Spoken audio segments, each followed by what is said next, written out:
Ma'asyiral muslimin, sidang jamaah salat Jumat yang insya Allah dimuliakan dan dirahmati oleh Allah Subhanahu wa taala.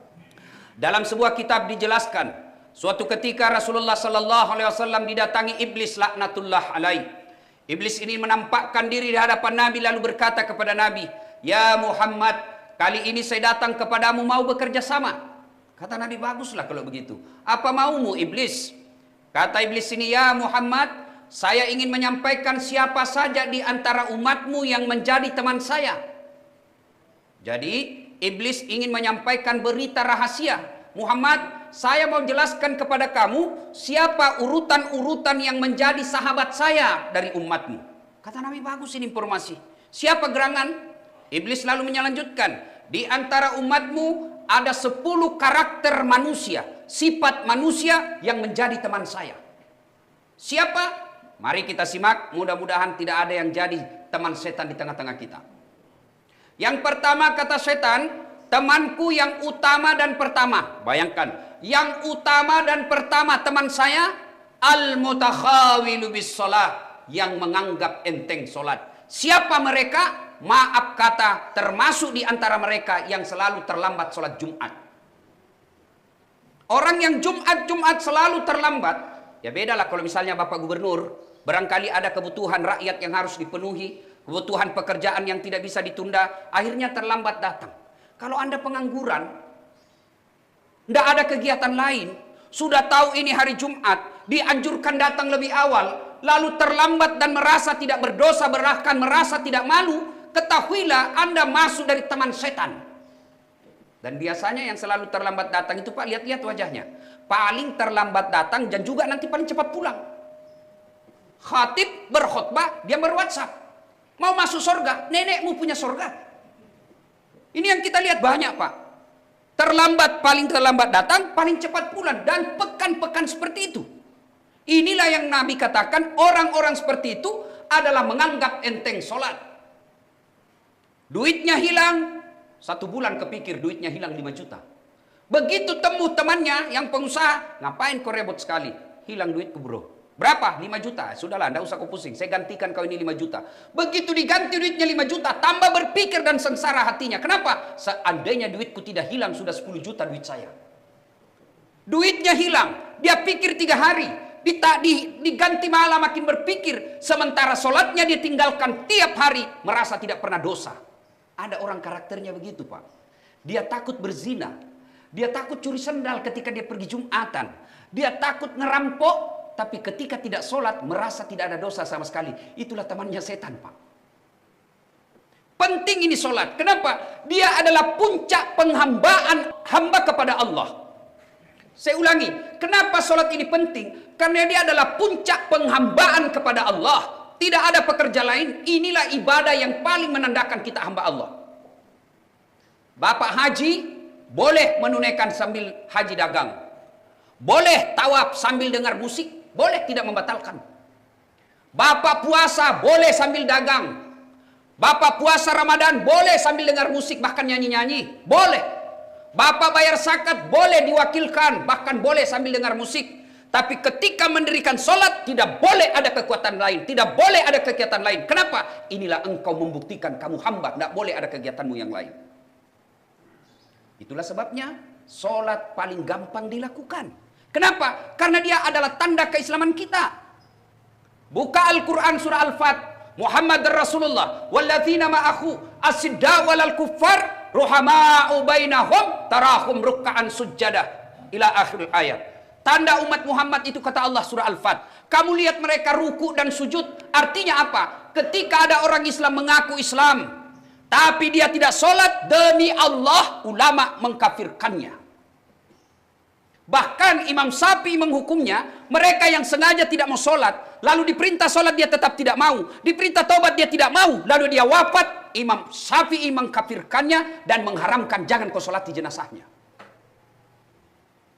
Bapak tidak puasa tetap Islam. Bapak tidak haji tetap Islam.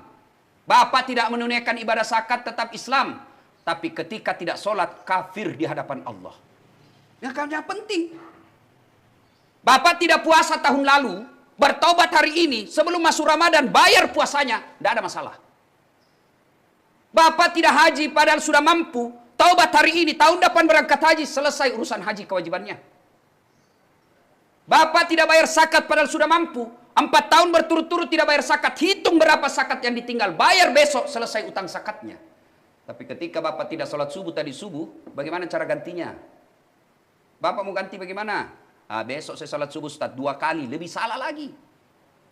Maka mari, saudaraku Jumat kali ini, yang mencari nafkah, yang bekerja, yang berdagang, profesi apa saja, jangan sampai perkara dunia membuat kita lupa sholat. Orang yang kerja cari nafkah, mengabdi sama pimpinannya, cari muka sama atasannya, tidak sholat duhur, tidak sholat asar, lewat maghrib, lepas isya. Inilah yang selalu saya ibaratkan, setengah mati cari uang. Begitu dia lapar, dia beli nasi bungkus. Sayangnya setelah ada nasi bungkusnya, nasinya dia buang, bungkusnya dia makan. Itulah orang yang mengejar dunia, melupakan sholat. Yang kedua teman setan, kata iblis kepada Rasulullah Muhammad SAW, yang kedua Muhammad, temanku adalah ganiyun mutakabbir, orang kaya yang sombong. Kaya apa saja dia sombong, temannya setan. Kaya harta, hartawan sombong, temannya setan. Mana ciri-ciri orang kaya yang sombong? Bakil, pelit, medit.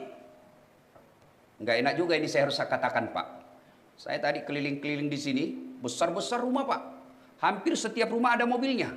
Begitu diumumkan, isi celengan 2 juta. Ini bapak-bapak yang kaya nih, yang mewah-mewah rumahnya di samping nih, dekat-dekat masjid, sampean akan ditanya soal tanggung jawab mic yang jelek ini. Speaker yang jelek ini nanti orang kaya, sini kau. Saya kasih kau harta, saya kasih kau kesehatan, saya kasih kau jabatan. Kenapa itu speaker di masjid dekat rumahmu tidak bagus?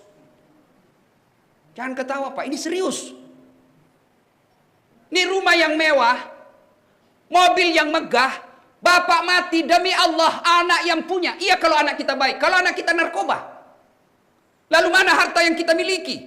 Yang kita setengah mati kita tunggu, kita tabung dari sejak kita bekerja sampai sekarang. Apakah rumah deposito? Demi Allah bukan itu yang kita punya. Mana yang kita punya? Yang telah kita jalankan, yang telah kita sedekahkan di jalan agama Allah, yang kita kenal dengan istilah amal jariah. Dan demi Allah, tidak ada orang bangkrut gara-gara rajin sedekah. Orang kaya yang sombong adalah orang yang pelit. Siapa lagi kaya? Kaya jabatan, pejabat sombong, temannya setan. Anggota DPR mau sombong, temannya setan. Apa yang kamu sombongkan dengan anggota DPR? 5 tahun saja. Terpilih lagi, alhamdulillah. Tidak terpilih, jadi rakyat biasa. Jadi wali kota, bupati mau sombong, jangan sombong. 2 periode saja. Selesai 2 periode gubernur atau wali kota, bupati, kau mau pakai, masih mau pakai lambang Garudamu, dibilangi ke orang gila. Kapolres mau sombong, Kapolda mau sombong. Demi Allah, masa jabatan hanya sementara. Jadi jangan sombong dengan jabatan, karena sombong dengan jabatan temannya setan. Yang ketiga, teman setan, karena waktu Jumat yang sangat terbatas. Teman setan yang ketiga, saribul khamar. Siapa mereka? Kata iblis, mereka yang hobi mabuk-mabukan. Alhamdulillah, kita memuji rezim kali ini. Kita harus mengapresiasi presiden kita kali ini yang telah menerima aspirasi umat Islam untuk membatalkan legalitas miras. Alhamdulillah. Karena miras memang mabuk orang. Mabuk miras, temannya setan. Tapi saya bilang kepada wakil presiden waktu itu, mabuk miras berbahaya. Tapi ada lagi mabuk yang lebih berbahaya dari mabuk miras, yaitu mabuk cinta. Orang kalau mabuk cinta menjadi bertebaranlah pelakor. Orang yang mabuk cinta bisa jadi istrinya tetangga kita lebih sayang daripada istri sendiri. Tapi demi Allah ada lagi mabuk satu yang lebih berbahaya. Lebih berbahaya dari mabuk miras. Lebih berbahaya dari mabuk cinta. Apa? Mabuk kekuasaan. Kalau orang sudah mabuk kekuasaan Pak, dia akan menghalalkan segala cara untuk mengambil kekuasaan itu. Dan setelah ada kekuasaan itu, dia anggap kekuasaan itu sarana untuk memperkaya diri sendiri. Dia anggap kekuasaan itu untuk merampok negara. Itulah yang disebut mabuk kekuasaan. Dan itulah temannya setan. Kita berlindung kepada Allah. Mudah-mudahan informasi ini membuat kita sadar, oh saya masuk teman yang pertama. Menganggap enteng sholat. Oh, saya masuk kategori kedua yang bakil. Oh, saya mabuk yang ketiga, mabuk kekuasaan. Apabila tiga-tiganya atau ada satu di antara kita yang tiga ini, wala tai'asu mir rauhillah, kata Allah, jangan kau putus asa, ampunan Allah masih menunggu kita. Dengan cara apa? Bertobat kepada Allah. Cara bertobatnya, kalau Jumat ini selalu terlambat, kalau selama ini masih bakil, kalau selama ini tergila-gila dengan jabatan menghalalkan segala cara, ayo. Ya ayyuhalladzina amanu tuba ilallahi taubatan nasuha. Segera bertobat. Dengan cara apa? Perbanyak istighfar. Dengan cara apa? Jangan ulang. Dengan cara apa? Ganti kebaikan. Dengan cara apa? Memperbanyak amal-amal soleh. Setelah ini kita lakukan, bertobat dengan sepenuh hati, maka Allah akan mengangkat derajat kita. Maqamam mahmuda, saya angkat derajatmu. Bahkan Allah memberi gelar, innallaha yuhibbut tawabina, saya cinta kepada hambaku yang bertobat. Sidang Jumat yang saya muliakan, semoga Jumat kali ini menjadi berkah buat kita, menjadi introspeksi diri kita masing-masing, sehingga kita menjadikan sarana Jumat ini untuk memperbaiki diri. Barakallahu li wa lakum wa izza'il mu'minin, innahu huwal ghafurur rahim.